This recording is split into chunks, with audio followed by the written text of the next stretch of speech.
Warning. This program may contain material of an explicit or graphic nature. Viewer discretion is advised.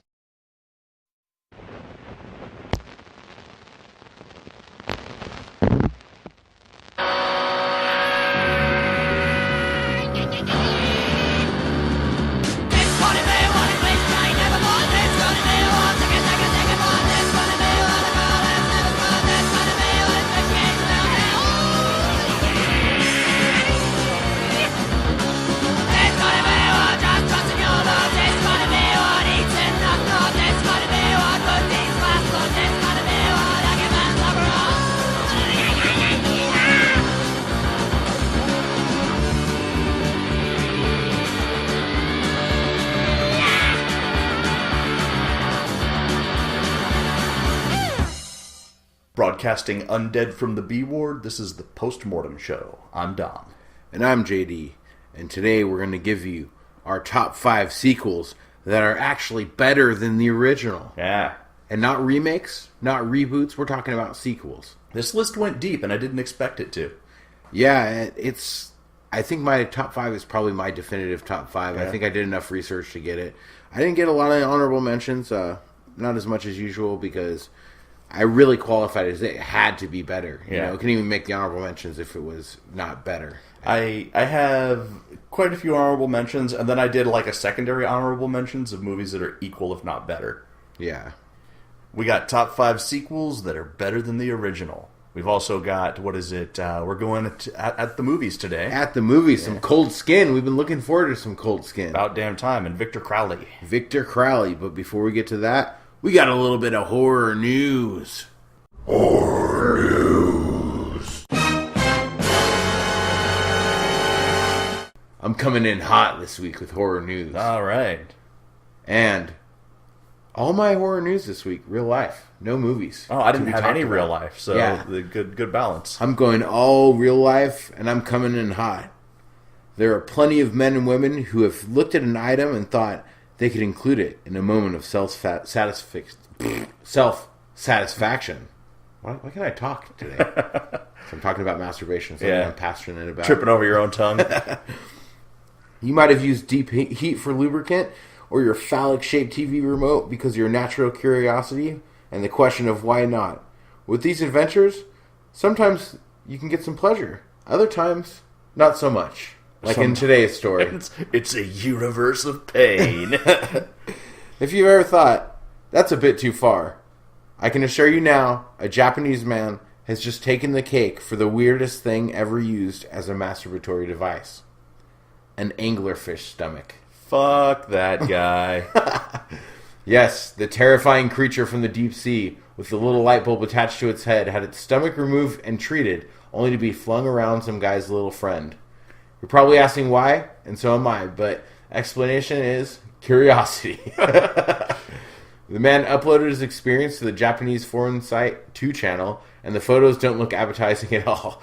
You get to see the stomach in a plastic colander looking like a little bit of pork or something with red flesh and white flesh, and to ensure it wouldn't infect him, he doused it with ethanol and salt, which are 2 ingredients you don't want anywhere near your genitals. No. Yet, he did that. He allowed that mixture to settle so any nastiness would be well and truly gone, and then put it on like a glove over his hand, the fish stomach, as a glove, and captioned it, "I'm taking off my pants now." Unfortunately for the web masturbator, it wasn't exactly orgasmic. There's no official word on if he had a climax or not, but he had to take himself to the hospital after his little adventure because of a stinging sensation. Because it got seriously infected. You get what you deserve. I have no sympathy for that man. Original diagnosis was urethritis, which is an inflammation of the urethra, the little valve which your urine passes out of your dick hole, out of your tiny little dicky, your tiny little Japanese dicky. Your ding-ding. He was put on a course of antibiotics and was also given some ointment, which he had to apply whenever he went to the bathroom to ease the pain. Anyone who has had a bad masturbatory experience will tell you they learn from the situation and avoid circumstances like that in the future. The fishy gentleman says his inflamed penis has not deterred him, and he's hoping to use a dead squid as soon as he gets better. I wonder if when he decided to do this, it was specifically an anglerfish stomach that he wanted, or if it was just that was what was available to him. As H.P. Lovecraft once said, if it smells like fish, throw the fucker back. Throw the fucker back. Throw the fucker back. Yeah. What is it? Not put some salt and rubbing alcohol on it. Yeah, H.P. Lovecraft did not say that. What is it about 2018 and fish sex? I don't know. We've got Cold Skin coming up. We've got The Shape of Water. We've got this dude. Yeah, anglerfish too. That's when I say anglerfish, I think of sheer terror. I don't think about sexiness. I am legit scared of anglerfish. What if it's still lit up right as he came, the little light turned on.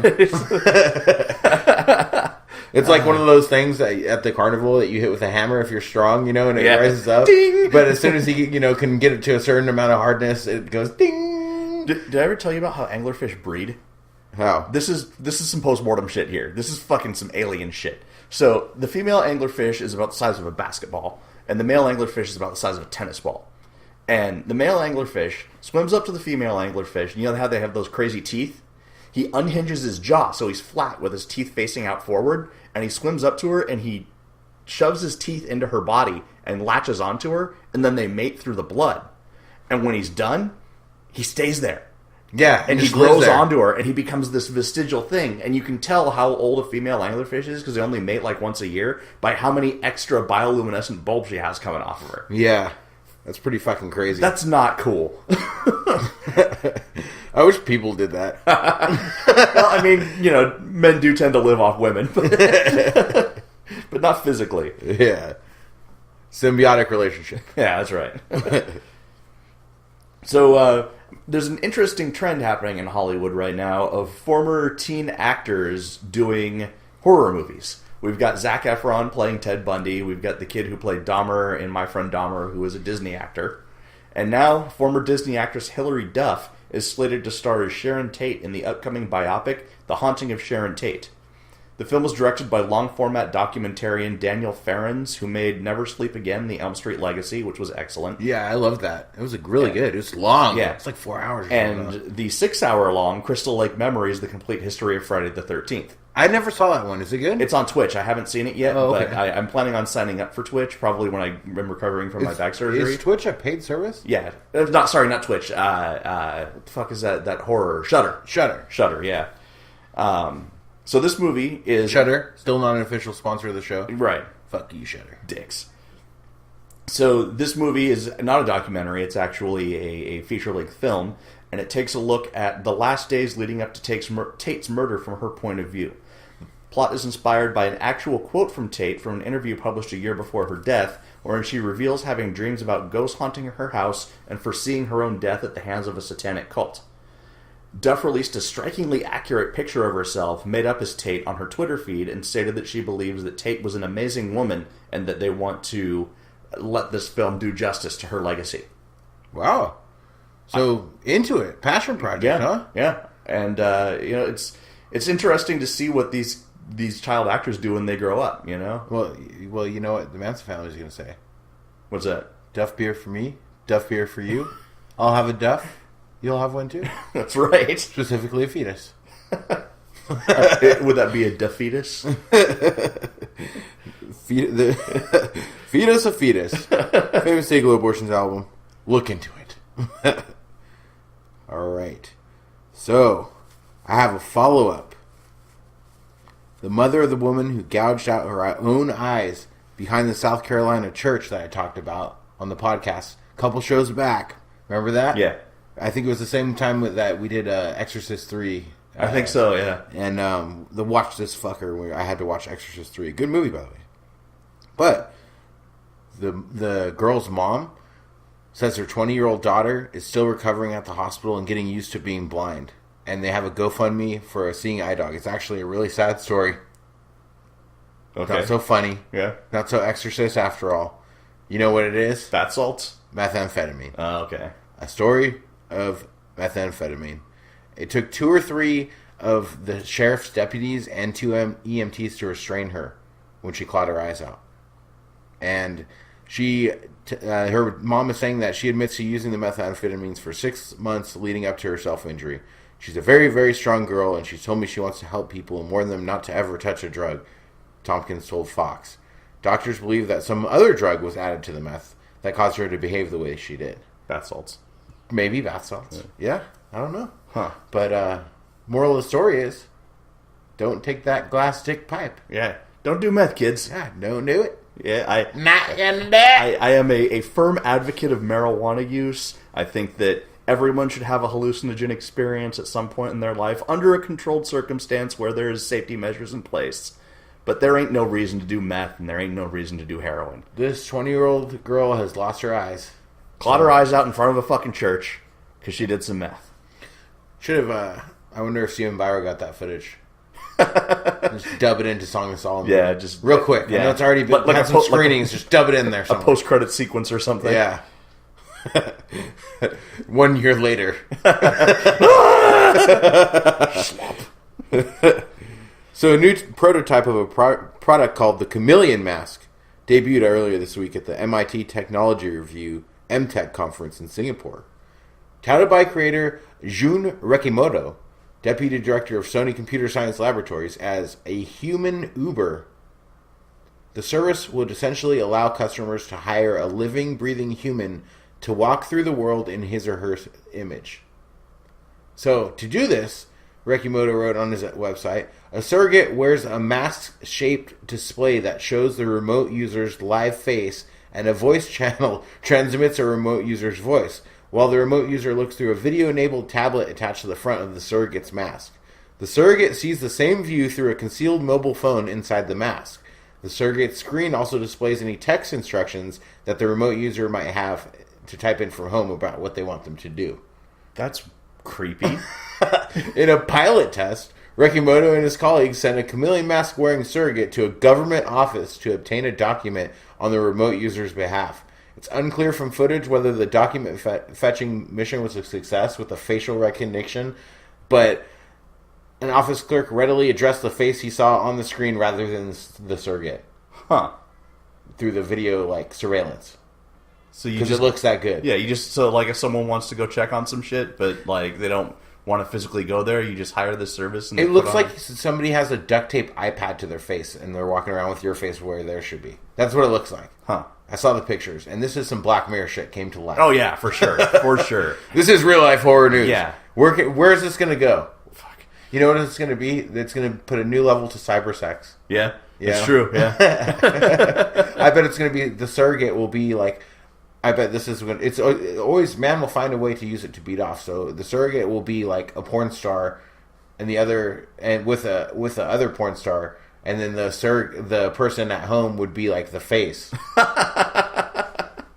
You know what I'm saying? Yeah. That's where it's gonna go. It is. There's a lot of sad, lonely guys out there. And then people are beating off with anglerfish stomachs right now, somewhere as we speak. That's somewhere in this world right now. Actually, no, that never happened except for the one time that we talked about it. Wow. So, back to the horror movie news. Infamous Argentinian film director Gaspar Noé is helming a new film entitled Psyche.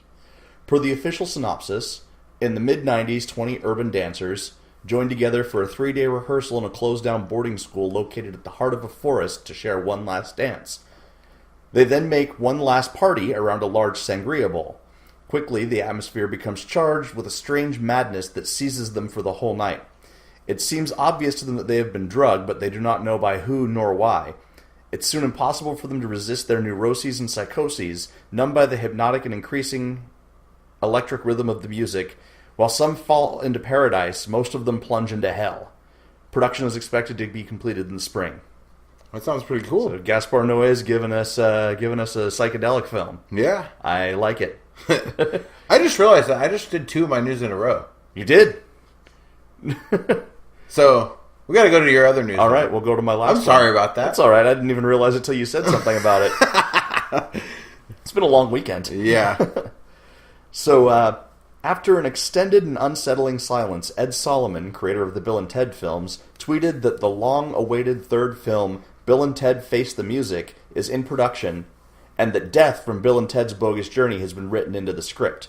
Upon seeing this, original actor William Sadler tweeted, "Have Scythe will travel."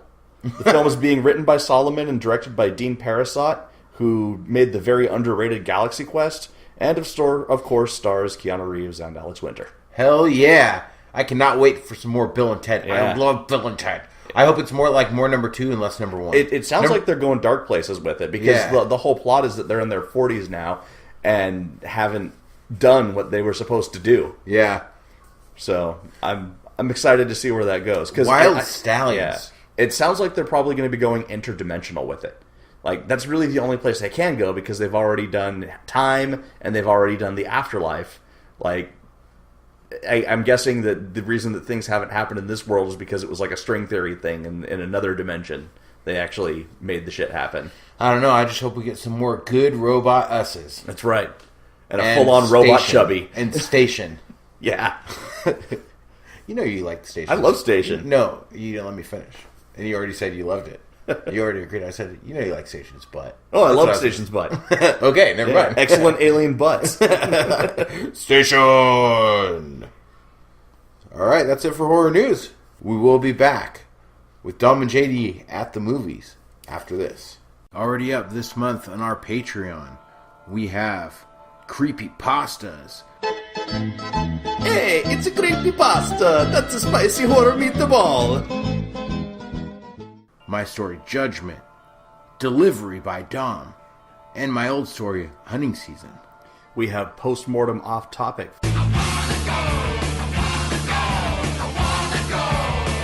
Off Topic! Featuring stories about Gigi Allen, the Illuminati, and Count Cagliostro. As well as the Best of JD Horror Deathmatch DVD video download. There will be more. Music from Mechanical Ghost, Grave Command, Public Defecation, Weapon A, and Old Scratch and the Necrophonic Orchestra. And my new documentary series, Strogs Docs. Strogs Dogs.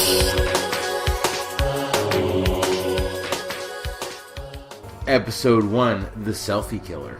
And coming soon, a new creepypasta written by me called It Came From Fox News, more off topics, and Strogs Docs 2. Strogs Docs 2, and I got a good one coming up. What up, Strogs? That's on patreon.com/postmortemshow.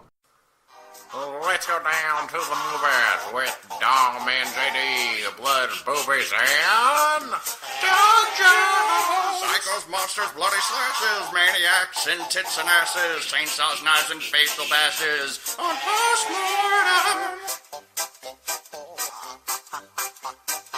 Let's go down to the movies with Dom and JD for some more Doug Jones. No, Doug Jones. Mr. Crowley, what have they done to your head?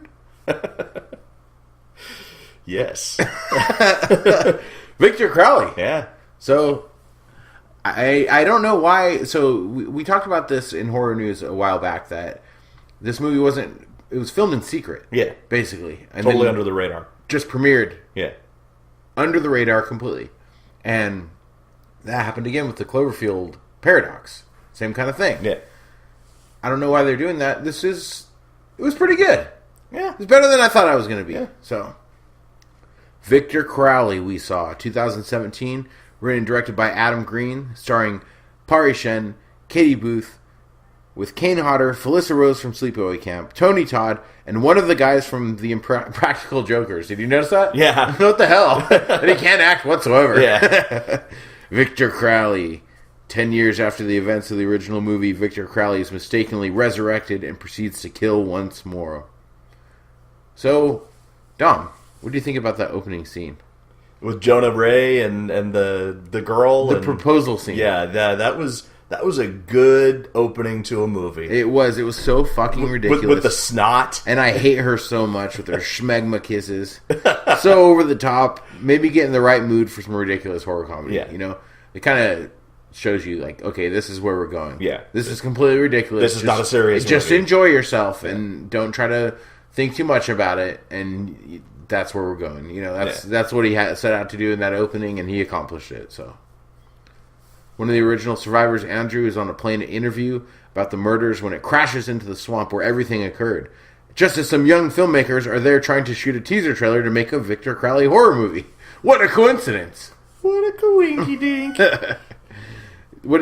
So the writing is not really up to par with like a good movie, but it's just essentially a special effects gag reel with some comedy thrown in. And when the comedy is thrown in, it's good. I think the writing was okay on it because he was trying to make a cheesy slasher movie. Yeah, so he was writing to that level.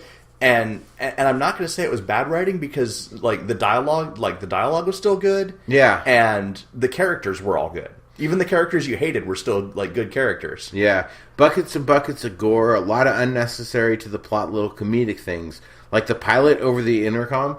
That made me laugh so much for some reason. And you just kept on doing it over and over, and it was just way too long of that. And then the fat guy trying to make him sign his balls. I enjoyed that part. That was good. And the severed arm through the vag out the mouth. Great kill. Those are the three best parts about the movie. Quality kill. That pilot over the intercom, the guy who's signing the balls, and the best kill. All the kills are good. I mean, that's what Hatchet's all about. Yeah, that's what it is. It's all about the special effects and the kill. It's all about the kill. It's not hyper stylized. Yeah, it's not a lot of substance, violent. But it's just violent. Yeah.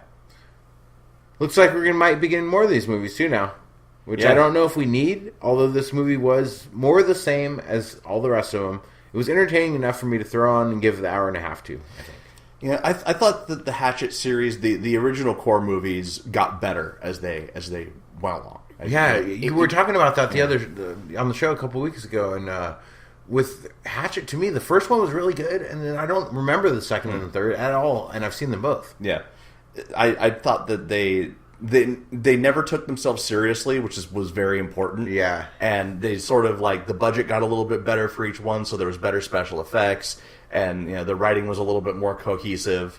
And this one, I'm not going to say is the best, even though it's now the fourth in the series that got incrementally better. But I liked it. I liked it a lot. It was enough to it got me my gore fix. And it had some good jokes in it.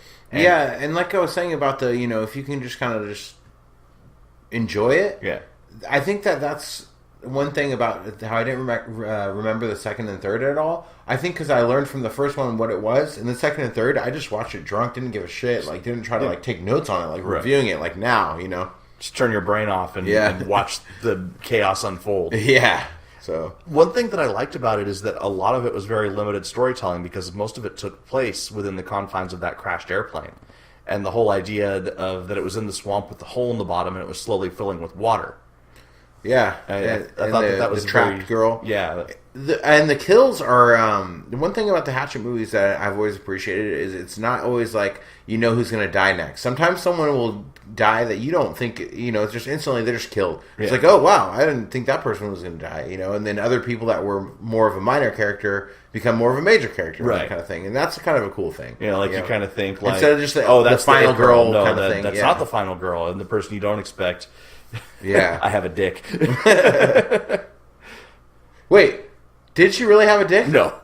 Oh, okay. No, because that was the line later. I know, and I thought that's why I thought it was so funny because I was like, did he just think that the whole time? Yeah. And she never did, and he just thought he was getting with this transsexual girl. Yeah. Why they didn't have to put that in there, but the way they put it in there, it was really funny. Yeah, it was. So that actor was actually pretty funny in general. Yeah, he was pretty good. Yeah, so he was actually probably the best part of the movie, other than the fat guy that's you're a homophobe. Yeah, because he wouldn't sign his dick. Yeah, that was funny. So, IMDb gives us a 5.8. I think it's better than that. Yeah. We didn't come up with a rating system. Yep. Gotta throw something out there on the fly. Let's see here. Ball signatures. I guess it could be ball signatures. Infected ball signatures. Anglerfish flashlights. That's it. Angler flashlights because they have the light on them. So it makes total sense. Absolutely. Why didn't he make it into an anglerfish flashlight? I'm going to give it 6.9 anglerfish flashlights. I'm going to give it 7. Okay, so we're right in line pretty much. But yeah, I enjoyed it. I was pleasantly surprised by it. I was expecting it, like you said, because it didn't have much fanfare and was sort of released in secret. You know, I was thinking maybe it was just something they had to do for the studio to keep the rights to the movie or something like that. But it turned out to be a surprisingly adequate movie. Yep. And now we're going to get to the one that we've been anticipating for quite a while. We've been talking about this since before it was even produced. Just what it was about, it intrigued us. And this was before The Shape of Water became the phenomena and the crossover hit that it was, winning all these awards and stuff like that. Yeah. We were talking about some fish fucking. And then Shape of Water came along, and fishes were fucked. That's right. Just like in Japan. This is a fish fucking intrusive episode. 2018, man. 2018 is the year of the fucked fish. You're going to open a fortune cookie? It's going to be like the year of the fucked fish. Cold Skin. Yeah. 2017 French and Spanish sci-fi fantasy horror, directed by Xavier Gens. Probably Gens. Gens, He's yeah. French. I don't know. Based on the book by Albert Sanchez Pinot, starring David Oakes, Ray Stevenson, and Aura Gardio. Cold Skin. So I had no idea that this was a period piece when we talked about it so much in the news. Or maybe I didn't remember that, but set in 1914, just after Franz Ferdinand's assassination that eventually caused World War I, steamship approaches a desolate island on the edge of the Antarctic Circle, where a young nameless man is poised to take the post of weather observer, to live in solitude at the ends of the earth for an entire year into the arrival of his replacement. For the next 12 months, his entire world will consist of a deserted cabin, the surrounding sea, and dangerous, strange beings that he discovers are sharing the island. This movie, I want to watch it multiple times. Like, I keep thinking about it. Yeah, me too. And that's good. Yeah. But there's things about it I hate, and there's things about it I love. Yeah. Cinematography and music kind of reminds me of Guillermo del Toro. And Yeah, not just very much because so. of the fish fucking. It's like grandiose, you know, the way it is. Supposedly it's painstakingly close to the novel, and you can definitely tell it's based on a book just by the way it's made. Yeah. You know, you can tell it's a book. The characters are very literary, and the way that the narration... Talking, Yeah. the narrator and stuff, so...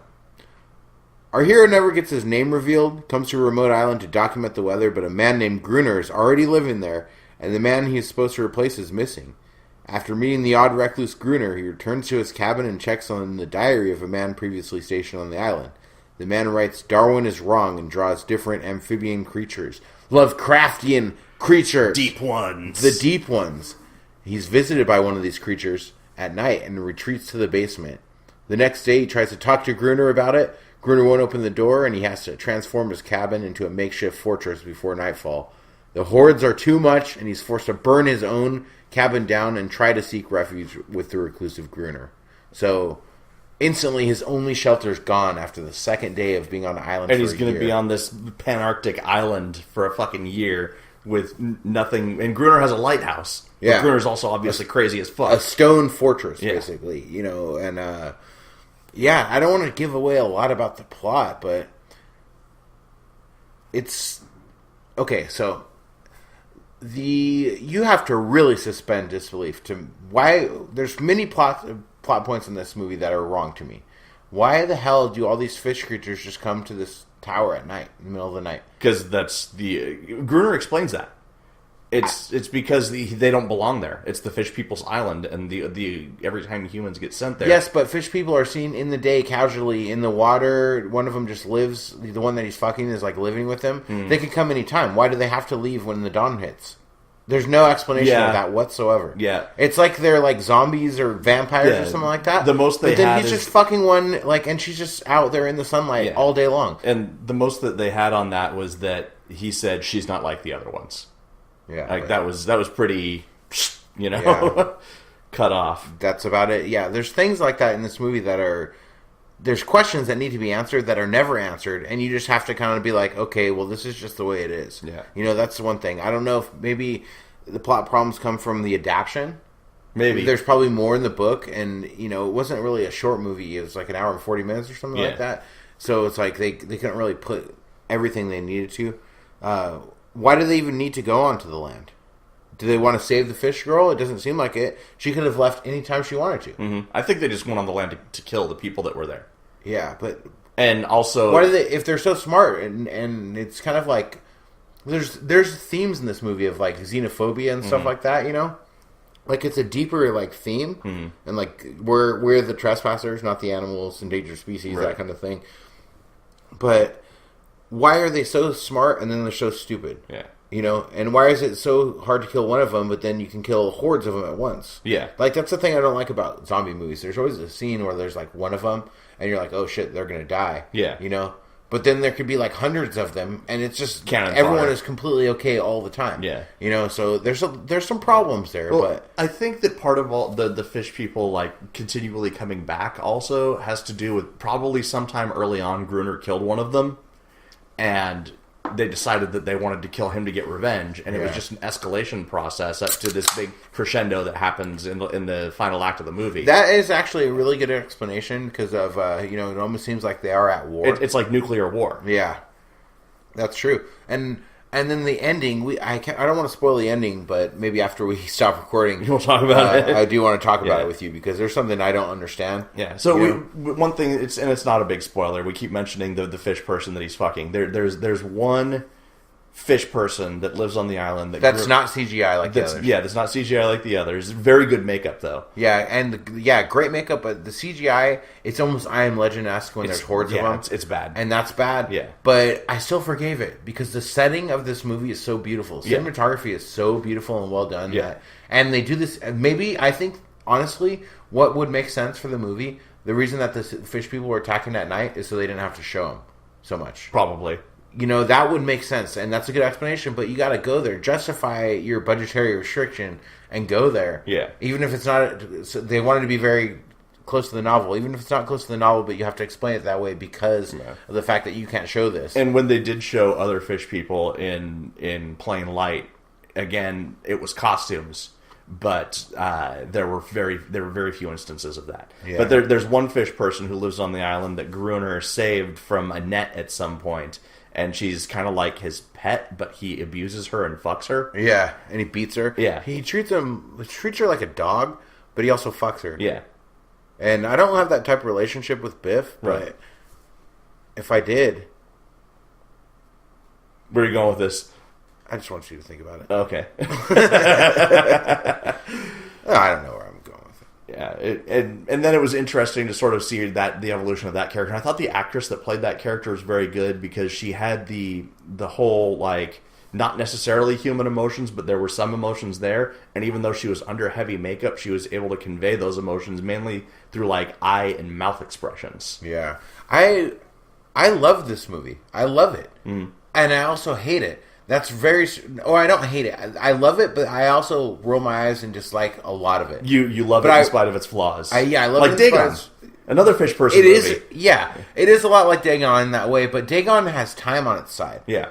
This is 2018. Right. You know, or just 2017 movie. It's, you know, we've come a long way since Dagon CGI. Yeah, for sure. And probably the scene that would best sum up the problems that I have with it would be when he's getting there on the boat and he's kind of like hanging over. It rivals like Titanic in like the cinematography and like the grandiose, like glorious, like the ship in the water. Yeah, it's like a painting. And setting the time, everything's perfect. The costume, flawless. Yeah. Ship looks great. You really feel like everything. You're in that cabin with him with no electricity. It's 1914. Yeah, everything's great. And he's hanging over the thing. He's got his little periscope. The water's crashing against the ship. It all looks so good. And then unnecessary CGI dolphins jump out of the water in front of the boat and make me go, oh, what the fuck? Yeah. Out loud, literally, I was like, oh, really? You know how they looked like shit, fake CGI dolphins ruining this beautiful like landscape that totally they set. unnecessary. And it just took me completely out of that world. Yeah. Like, you know, it'd be like the same thing as if he was on that boat and he was looking at that periscope and his fucking iPhone rang and he just fucking took it out and answered and he's like, hello? Oh, wait, are we FaceTiming? And he pulled it out and he's like, hey, I'm checking in at my location here. It's 1914. We're on Fish Fuck Island. You know, that's how bad it was to take me out of the scene. And there's a couple other little things like that are like plot related, not so much like the CGI, but that's kind of like the only problem I had. Yeah. But still, I fucking love this movie. I want all you guys to see it. All the listeners see it. It's worth it in spite of the flaws and how I'm getting mad about it. Like, it makes me mad, but but I've thought about it multiple times. I only got to see it the one time, but I wanted to watch it like I did 3 or 4 times before reviewing it. So I may talk about it after I understand everything. Yeah, I watched it last night, so it's still fresh in my mind, and I've been thinking about it off and on all day, and the strong points of it, because also there were some really strong acting performances. I didn't even recognize Ray Stevenson as Gruner. I didn't even know who Ray Stevenson was before this, but he was great. Yeah, he's a really good actor. And the main character is great. Yeah. And the fish girl is great. Yeah. The fish girl is great. Yeah. Even like her character acting, in the suit and stuff like that, it's good. It's not Doug Jones, but if Doug Jones was the main fish guy on the island, that was coming back, like leading these hordes of fish people to try to kill Gruner and everything, that would have made this movie a 10. Yeah. I would have forgave everything else completely and gave it a fucking 10. Even the sea captain, who was only in the movie for like 5 minutes. He was great. Good. Yeah. And I was like, I really like this. Yeah. And then he was gone. I'm like, he's just a throwaway character? Yeah. That was great. Yeah. And he's still like so relatable in everything that he did. Yeah, the way he handled the situation and everything. Yeah. Yeah, and there's a lot of... the best part about this movie is everything that isn't related to the fish people. And I know that's way, like, I love the movie There Will Be Blood. I love it. It's one of my favorite movies, horror or otherwise. It's one of my top 10 movies of all time because I love the settings, I love the acting, everything like that. And there's nothing ridiculous that takes me out of it. Right. Like, I feel like those settings and those characters, like you're in the room with them and stuff. And this would be like that if it wasn't for those fucking damn CGI dolphins and things of that nature and not explaining certain things to where it's like, okay, is this a comic book? Or you know what they could have even done is only had like 3 or 4 fish people on the island and had them stay in the shadows the whole time fucking with them. Another thing too is, okay, if they're shooting live rounds, like hundreds of them every night up there, but they're there for a fucking year, and he had like 1 box of ammunition, that kind of shit too. It was thinking about it, like, and then they're all like, all of a sudden, this little like bookish like weather scientist guy is like a fucking action star, just spinning around with knives and shit, just putting axes in fish fuckers. And also, like, there's no fish corpses laying around after all of these massacres. And they kind of try to write that off by saying, oh, well, they eat their dead. I think I'm going to... Yeah. And then they eat their dead, but they care that... There's so much of it that's like, these are like subhuman, blah, blah, blah. But I honestly think that they're trying to make you feel that way about them. And then as you meet the fish people more and more, you see we're not so different. And that's the whole premise of the movie. But... The whole thing, the problem for me with it is just, it's not a concrete environment. It's never, it's always, there's always something, It would be like if we were filming a scene, acting in a movie, and we were in an apartment building, and no one else knew, and you could just hear somebody else like talking through the wall or the washer dryer running, Right. Just there's some disturbance. Yeah. Like, and then all of a sudden a CG bear walks through the room. Yeah. And I'm going to read the book. I think that the problem here is some of the direction and some of the visual effects, but I think the base story is probably excellent. Yeah. And the cinematography is great. Yeah. It's still, for all the nitpicks that we're having on it, it's still I'm being movie. very harsh on it because it could have been a 10. Yeah. This movie could have been a 10, but I'm going to give it 7.8 Anglerfish flashlights. Okay, I gave it 7.5, so we're about the same. Okay. Yeah, I really love it. I would have given it more, and I wanted to give it more. And I wanted to praise it, sing its praises, and condemn myself for not having it on the Mortys last year. Yeah.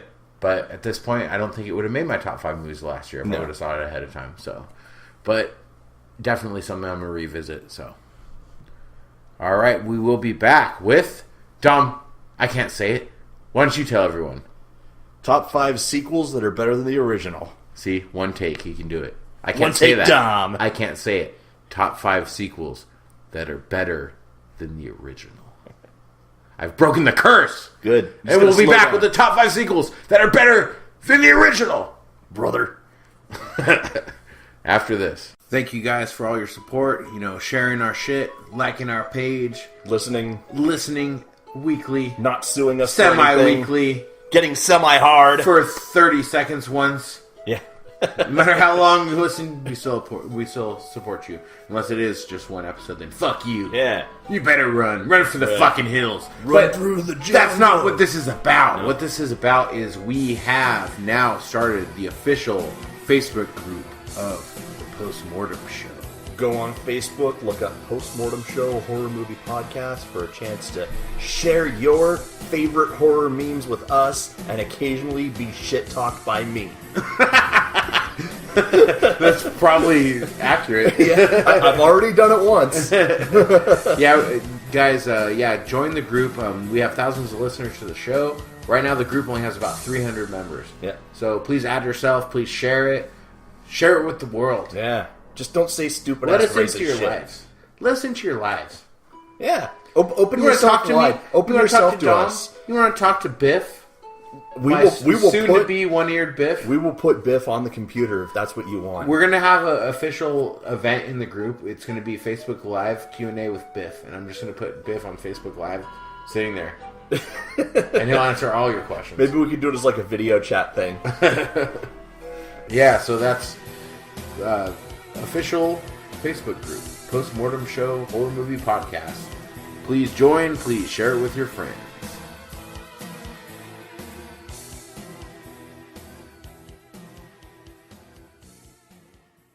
And we're back with the top 5 horror movie sequels that are better than the original. I was gonna attempt it. I was gonna attempt to say Try it one more time. And we're back with the top 5 sequels that were better than the original. Yeah, you just gotta slow it down. That's what it is. And we're back with the top 5 horror movie sequels that are better than the original. Hey! I couldn't say that for some reason. Yeah. We did a couple takes, and you guys probably aren't going to hear it unless I forget to edit it out. All right. Dom, you want to start us off this week? Yeah, so for some of these, for most of them actually, instead of making it really a definitive list, because the definitive list would be like the major horror movies that have better sequels, or sequels that are better than the original, I went with sequels that made me like a believer in the franchise, or that saved a franchise that was lagging. To me, there's not a lot of sequels that are better than the original. Like, my top 5 list, and then my honorable mentions, I would say yes, but we'll kind of get into it.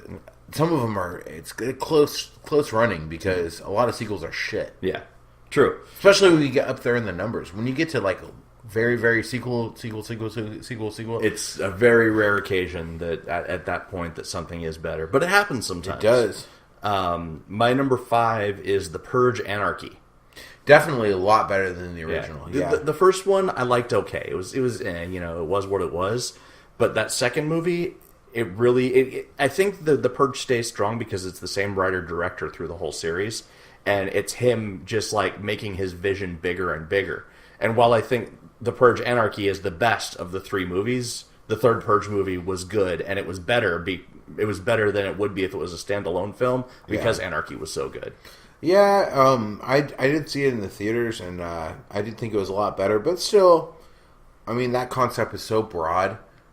It was better than the first one, but that concept, you can make a great movie. Oh, yeah. You know, and I wouldn't say The Purge Anarchy is a great movie. It's better than The Purge, though. Yeah. So it deserves to make the list, because of the fact that this is the top 5 sequels that are better than the original movie.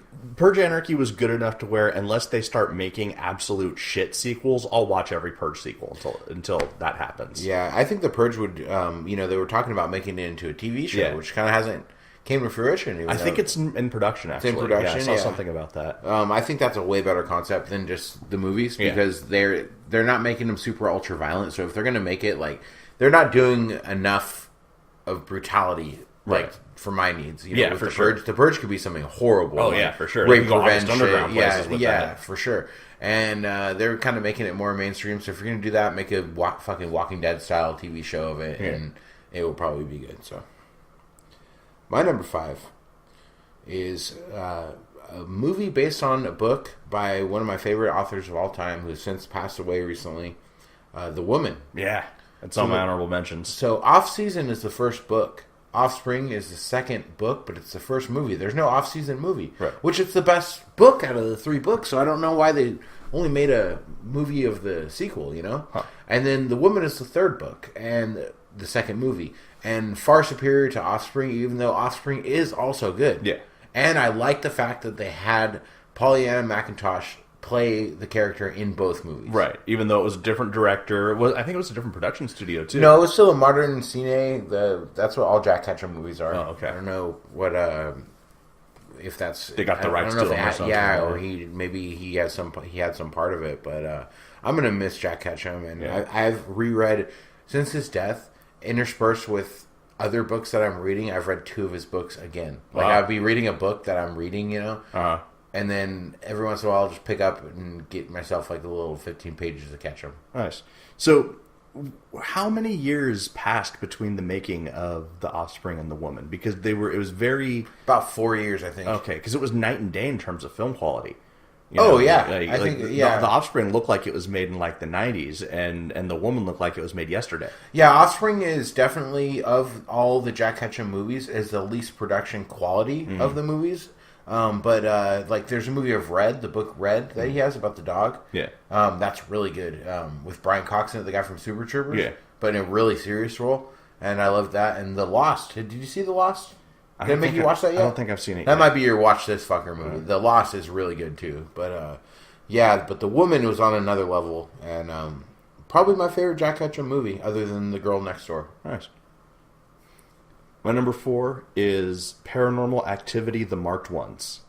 Yeah, that's the best one. That's it's funny because it's the straight to video one that's out of the continuity of the rest of the movies. And Oxnard is in it. Yeah, right down the road from us, about an hour and a half. It takes place in like a Mexican ghetto in Oxnard, and it's such a good movie. Yeah, it's a lot better. And than I don't like any of of the other ones. No, I think the first one's good. But this is it's my favorite one. I think the first one was actually the first one good. could have been good, but they brought in that Ouija board shit and the goat hoof prints. And those 2 things just made me go, this is crap. Mark 1's is far superior movie, though. Yeah, I mean, it could have been a standalone movie and not even part of the Paranormal Activity franchise. And it still would have been a good movie. And it's got that, like, Mexican, like... Dia de los Muertos thing going on, Yeah, and I like that, too. I appreciated how it kind of went in different places. Yeah. It wasn't more of the same. It explored the culture of the people that were involved in it, too, which I thought was really cool. All right, my number 4... I still have my same VHS tape. You know how when you would rent VHS tapes, some places would give you just a box. That was like a box that, like Blockbuster, for instance, would just give you a Blockbuster video box. With it, like the name printed on it. With the name printed on it. But if you get the more ghetto the video store, the more local base it is, you would get like either those oversized boxes that had the plastic over them, or regular VHS tape cases with the plastic over them. But my favorite ones are the ones that were that kind of case that, like, it clamps down and shuts, like the and it's like a clamshell box, case, and it comes up like this, and it clamps down. Yeah. And it would just be the original thing, but just slit. Yeah, and then put slid in in. like your binder, like your standard school binder where you put your pictures or whatever in it. Yeah. And they would be like that. And I still have my Class of Nukem High Part 2 Subhumanoid Meltdown VHS tape, which I got good use out of. There's a lot of boobs in that movie, and a young JD who was very appreciative. Class of Nukem High Part 2. I'm a big fan of the first Class of Nukem High, but the second movie is definitely better. Yeah. I think they had more of a focus on what they were doing with it, and obviously more money. Yeah, the gang is better. Brick Bronski, the reporter guy, great. The scientist girl with the beehive hair, and then the big fat guy with the high-pitched Paul Bear voice. It's great. Yeah. It's a great movie. One of those quintessential trauma movies. It's the best trauma movie to me. It's I would say Terror Firmer Firmer is my number 2, and number 1 is Class of Nukem High Part 2. I'm a big fan of Toxic Avenger Part 2. Part 2, huh? Yeah, I love Part 2. Wow, really? Yeah. More than the first? I'd say they're about the same. Oh, really? I don't even remember Part 2. It's another one of those for me. All right. My number 3, Ouija Origin of Evil. On my honorable mentions, a lot better than any Ouija board movie ever has a right to. Yeah, it just proves that Mike Flanagan is amazing at what he does. And the reason it made my list, and right smack in the middle of my list, is because it was completely set up to be a movie that I would hate. Oh, yeah, for sure. It has, and taking one of your favorite working directors away from you to make a Ouija board movie instead of something else that you would love. Yeah. You gotta hate that. Yeah. And then I watched it, and I was like, fuck, this is a good movie. Like the Inside remake. That's why I hated it even more than the fact that it just completely missed the mark what the original movie was all about. But the fact that it took one of my favorite directors away that made Kidnapped. Yeah. Sequestrados. One of my favorite home invasion movies. And then he made this fucking trash. That's why. Same with Mike Flanagan. I was pissed too. But it really works. It just proves that Mike Flanagan is an amazing director. If you can take that chicken shit and turn it into chicken salad. And the good part about it is too, it's got a wide appeal too. Like that movie would still work for like teenagers in the theater. Yeah. Like popcorn horror, that kind of shit, like Happy Death Day, that kind of PG-13 horror. PG-13 horror. It would still work for those kids, and they would like it. But then we can like it too because it's actually well written, well made. Good production value. It is a lot of jump scares and shit, but it doesn't focus on the acting is good, and the child actors are good. The child actors are good, and it doesn't focus on the Ouija board being evil in and of itself. Yeah, it's just a sort of conduit for other stuff, and that's what makes it better. Because the Ouija board is made by fucking Parker Brothers. That's not how you get in touch with the dead. Yeah. My number 3, I don't know if I should even say it. I'm just going to spit it out real fast because I think it probably might be your number 1 or close to it. It's probably on your list, but Regurgitated Sacrifice. I intentionally left it off my list because we talk about it so much. Yeah, good. I didn't want to spoil your number 1, but we it probably the would shit be. Out of that movie. Probably would be your number 1, and could have been my number 1 too. But you'll see where I'm going after. Okay. Yeah, we love us some Regurgitated Sacrifice. We love us some Lucifer Valentine, Hank Skinny. Yeah, sequel to Slaughtered Vomit Dolls, which is an entertaining movie in its own right, but it's nowhere on the near level. Yeah. Regurgitated Sacrifice is like his masterpiece to me. Absolutely. All right, my number 2 is Bride of Chucky. Oh my god. I did not like the original Child's Play movies all that much. I would say that like all of them are not good to me. Bride of Chucky is probably better than all of them, but like at least number 1 was its own thing. Yeah. I don't think it ever deserved a franchise. No. I think number 1 should have just been an 80s movie that happened and we don't really need to talk about it. Right. I'm done with Chucky. I'm fucking done with Chucky. After Cult of Chucky, the debacle that was, and you loved it, and I fucking hated it. I'm just done with Chucky. I don't want no more Chucky. I'll never see another Chucky. Well, yeah, that's the first Child's Play was what it was. The second Child's Play 2 and 3, I didn't like. I thought the concept was stupid. But Bride of Chucky was where they really embraced the stupidness of the concept, and it was a horror comedy. Yeah, and I thought it was very well done. And it's one of those movies that I continually come back to. I even liked Seed of Chucky, and I did like Cult of Chucky, but I think Bride of Chucky kind of really is the first movie that made me actually like the Child's Play franchise. Yeah, Jennifer Tilly's awesome. Alexis Arquette as the goth dude is awesome. Yeah. John Ritter getting the nails in his face. Yeah, I guess it's probably the best one.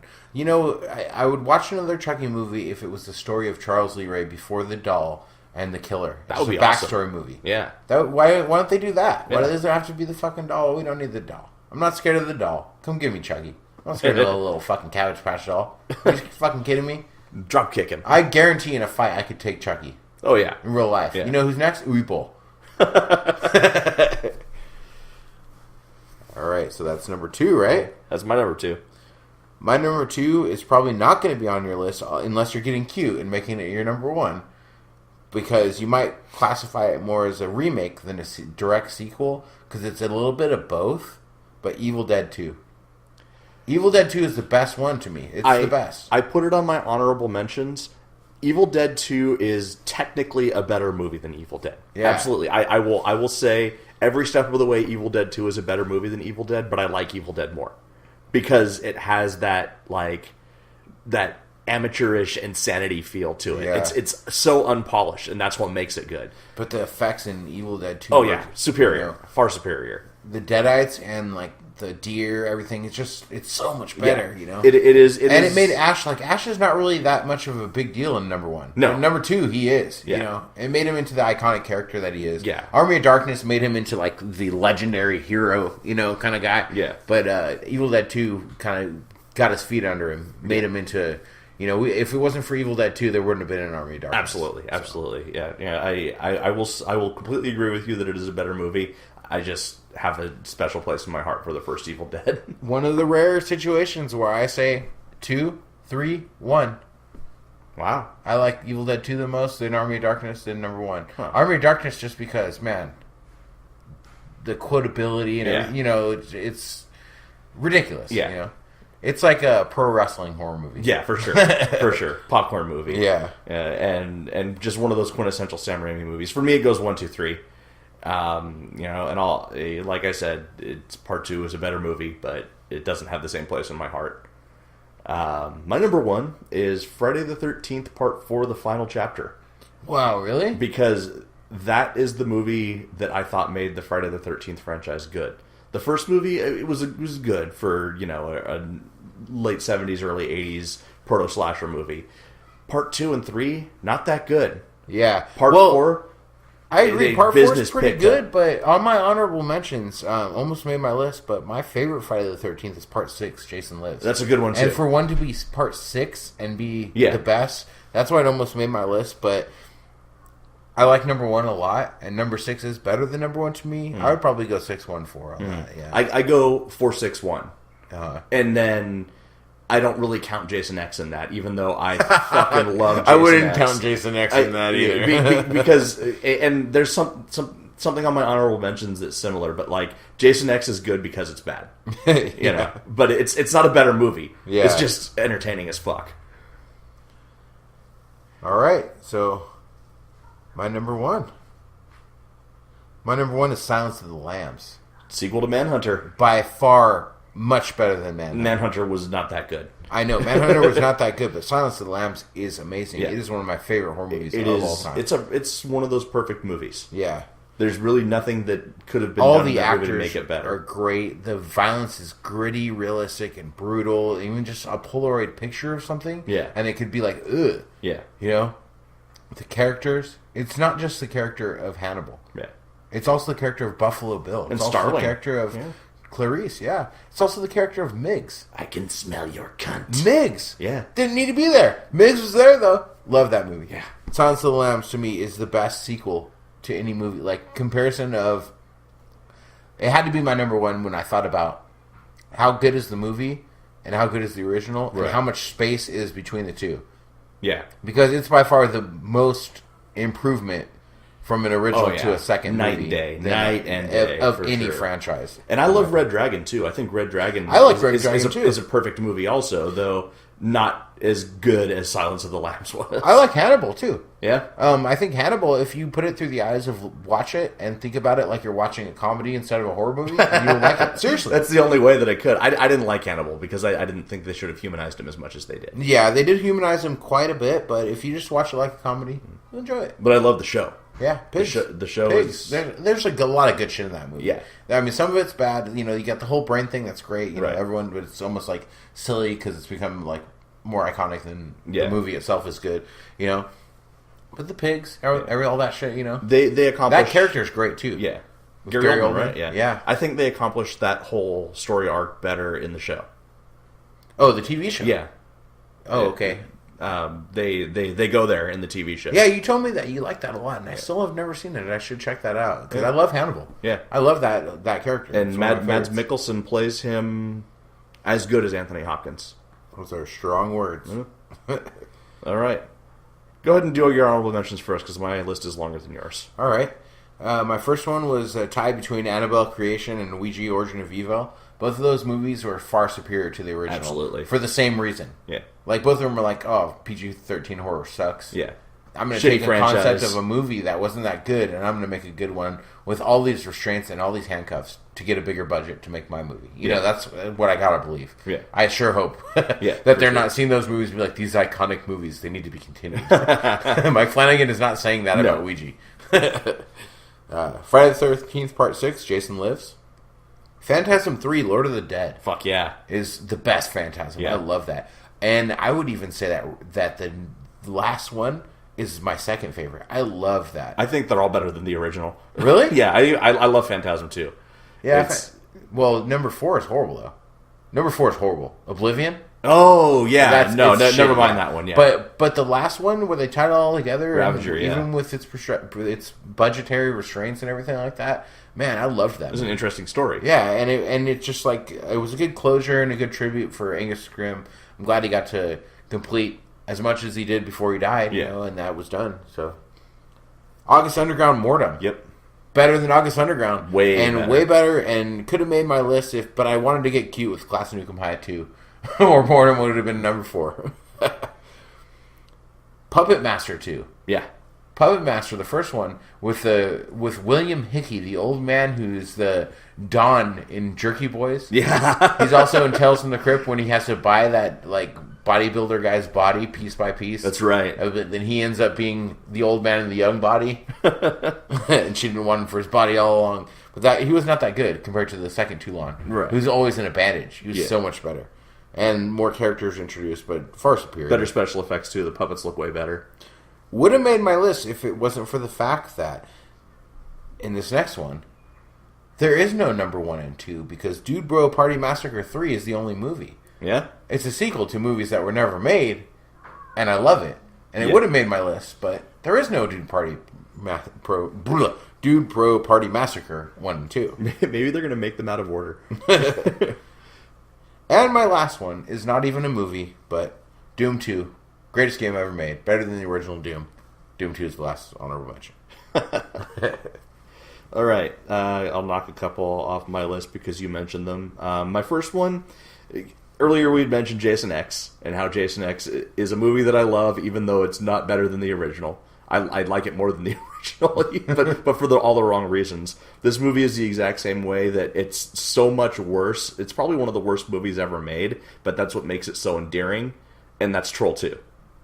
Yeah, I guess so, because, I mean, if you're going to talk about Troll, you're going to talk about Troll 2. Yeah. You're going to talk about Troll. You're going to be talking about Troll 2. I've probably watched Troll maybe 3 times in my life.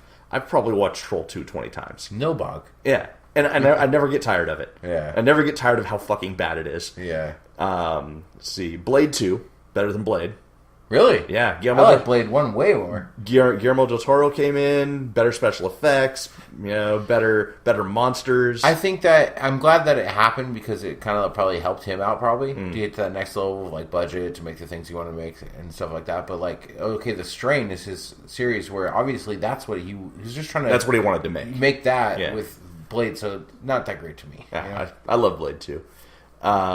You had mentioned The Woman. I like Halloween 3 Season of the Witch better than Halloween. No way. And I also like Halloween 4 better than Halloween. No way. Because I think that they cleaned up really a lot of the things, a lot of the flaws in the first Halloween. Because the first Halloween got kind of boring. I would go 1, 2, 6, 3, and then the rest of them. I would probably go 3, 4, 1, 6. Oh, 4 is good, too. That's the one with Daniel Harris, right? Yeah. Where as a little kid. Yeah. Yeah, I really like that one. And even though Season of the Witch is not a Michael Myers Halloween movie, and they could have done, it would have probably been a more popular movie if they didn't put the Halloween tag on there. Yeah, and it's just so called stupid. It Season of the There's Witch. no reason. But it's a good movie. And it's a movie that I never get bored with, where parts of Halloween I kind of like nod off. I hated it so much as a kid. Have you gone back and watched it as an adult? I did watch it as an adult, and it's better than I remembered it, because it kind of had a resurgence lately in popularity, Wasn't fondly remembered, like, back in the day, But when people finally got over the fact that it just shouldn't have been a Halloween movie. But I love number 1. I mean, I remember watching number 1 on my console TV in my bedroom when I was a little kid. The console TV that's in the wood thing, like big wood frame thing that's like almost like a fucking dresser with a TV in it or something. Yeah. I had one of those in my room, so shitty. Yeah. And I remember watching. Did it have like the clicky knob on it? Yeah. And I watched Halloween on VHS on that TV, and in my room by myself, little kid. And I remember thinking about, like, I kind of want to get away from the window. Because if I'm next to the window, I'm kind of, like, not safe. Right. And I went and slept on my little, like, chair thing I had instead of my bed. I remember that memory. Like, I can't be next to the window. It stuck with you. It stuck with me, yeah. The original Halloween is great. And I love Halloween 2, too. Because it's one of those rare sequels that picks up directly the minute where the other one stops. Where it leaves off. I love that. Yeah. Terminator 2 Judgment Day, not really a horror movie, but I think was better than the original Terminator. Maniac Cop 2, much better than Maniac Cop 1.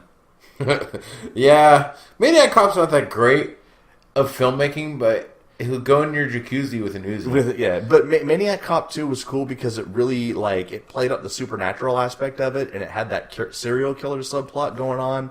Like, there was some really good shit going on in that movie that I thought made it pretty solid. And And then I have a couple movies that are equal, if not better, than the original. Devil's Rejects, I'm going to say, is equal to House of a Thousand Corpses. Yeah, that was one that I was thinking about, but I like House of a Thousand Corpses. Oh, I love House of a Thousand Corpses. Devil's Rejects is definitely a better movie, but House of a Thousand Corpses is more endearing to me. Yeah, absolutely. I think Nightmare on Elm Street 3, Dream Warriors, is as good as the first movie. I do not agree. I think the first one is... I would say the first one is about 5 clicks better than the rest. You think? To me, yeah. I love the first Nightmare on Elm Street. And number 2 is shitty. Yeah. 3 is pretty good. Yeah, it is pretty good. But nothing beats the first one. Nothing comes close because the first one, Freddy is terrifying. Yeah. The rest of them, he became a lunchbox character. Right. Well, yeah, Freddy is scary in it, but like there's some limitations on the special effects. And there's a part where, towards the end, where it kind of falls off a little bit. Like, it feels like Wes Craven, ran out of ideas. And Nightmare on Elm Street 3 doesn't do that. Nightmare on Elm Street 3, I think, is a solid movie with excellent special effects all the way through. While Freddy is a better monster in the first movie, I think part 3, it's sort of like I think probably my relationship with Nightmare on Elm Street 3 and the first one is similar to your relationship with Evil Dead 2 and Evil Dead. Oh, yeah, okay. Yeah. And I also... think that Wes Craven's New Nightmare is criminally underrated. I do like New Nightmare a lot. I won't necessarily say that it's better than those movies. For me, it probably goes 3-1 New Nightmare. But it's a really underrated movie. I even on Halloween, I think we watched it on El Rey Network, so it was edited for TV, and it was still good when it was edited. Yeah, it's cool because it's like an ancient force taking onto an idea of fear. Yeah, really cool. Which would be a good explanation for Freddy in the first place. Like, not necessarily that he is this demon. He's just taking on the form of a guy that they were scared of. Yeah. You know? Yeah. And, maybe that's what Wes Craven was kind of trying to convey the whole time, and he just didn't really know how to express it until...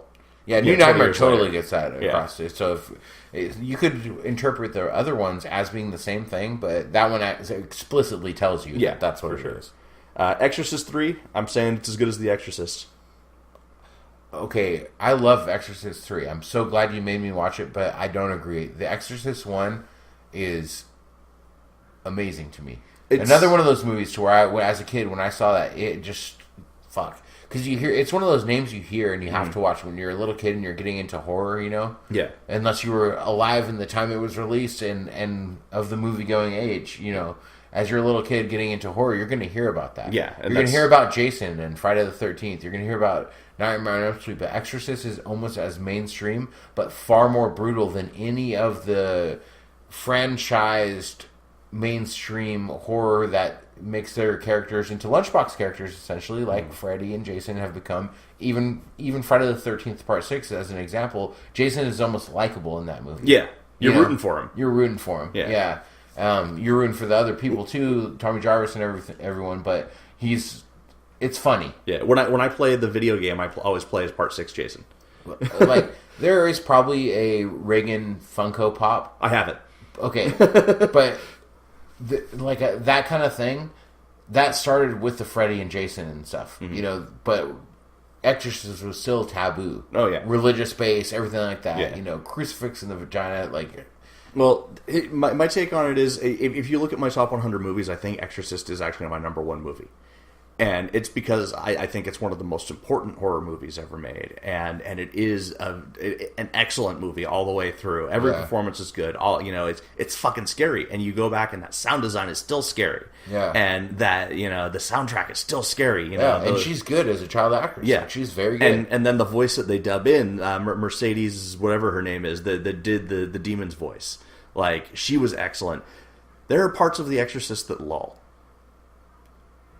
Exorcist 3, nothing lulls. Exorcist 3 is just all the way through, just hooked all the way in.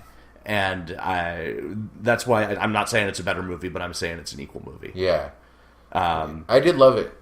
Gotta be honest. Exorcist 3, gonna watch it many more times. Yep. So I appreciate the recommendation. And I am more mad than I ever have been at Exorcist 2. Because that's the reason I never saw Exorcist 3. Yeah. It's because of Exorcist 2. What a shit movie. The Gate 2, I think, is as good as The Gate 1. Yeah, it's almost, I would say almost. It's pretty close. It gave me more Terry, and that's what I wanted. And Evil Dead 2 I put on my list of equal, if not better, movies. All right. So, that's my list. So that's the top 5 sequels that are better than the original, and I can say it now. Yeah. I've Just been took some cured. practice. Hallelujah. I've been cured. The demons, they've been banished from me. I feel nothing but the Lord running all through my veins.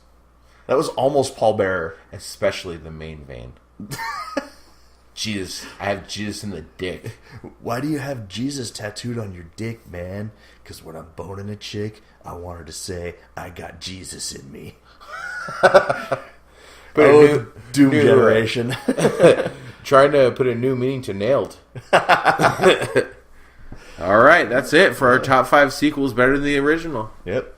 So I guess as H.P. Lovecraft once said, as he cut open an anglerfish and ripped out its stomach and stretched it over his hand, looked at his stomach-covered hand, looked at his erect penis, looked back at his stomach-covered hand, and threw it in the trash. If it smells like fish, throw the fucker back. I actually envision him not at the trash, but like on a pier. Like he caught the fish, and then he starts fucking it. He's like, nah, and just throws it in and casually walks away. Yeah, exactly. Throw the fucker back.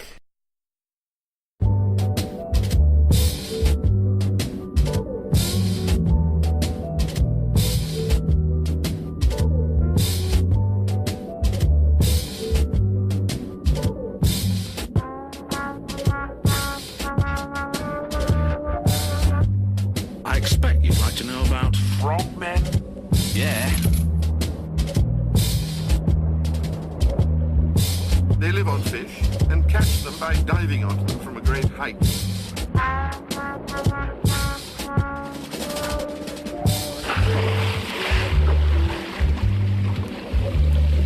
Deeper and deeper and deeper and deeper, gliding down through the dark green water.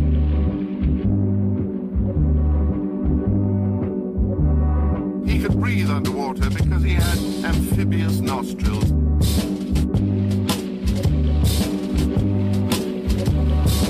On the way down, he passed hundreds of trout of different sizes. Trout are freshwater fish and have underwater weapons. Trout are very valuable and immensely powerful.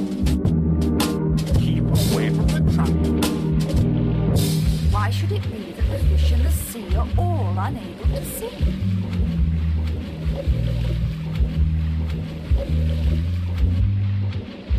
Just listen to me, young fellow. What need is there for fish to sing when I can roar and bellow?